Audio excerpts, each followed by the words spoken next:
Tanggapan ng COMELEC sa Santo Domingo, Ilocos na sunog. Sundan sa report ni Ivy Hernando.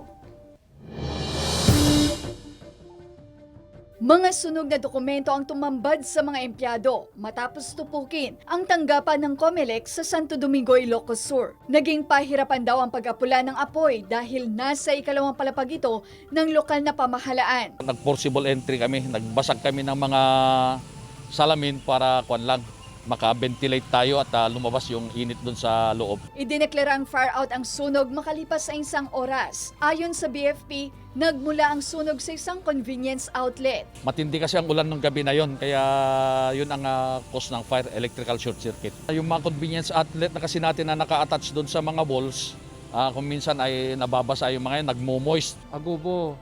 So nga usually, tidanom, kami nga dati talaga agkasya, ngayon agted-ted nga agaruyot. Pinagiti record mi nga papapel nga dati baba, pangato mi. Hindi pa matukoy ang halaga ng pinsala, pero ayon sa election officer, may backup files naman sila sa mga nasunog na dokumento. Umaasa rin sila na mariretrieve ang laman ng hard disk ng kanilang computer para sa mga nakapagparehistro na sa voter registration simula April hanggang June. Isinailalim sa modified ECQ ang Santo Domingo, kaya bilang protocol sana ay work from home ang COMELEC employees.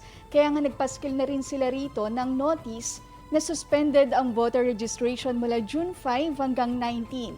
Yun nga lang, ganito ang nangyari. Ayon sa election officer, sakaling malif ang MECQ, tuloy ang voter registration sa June 20.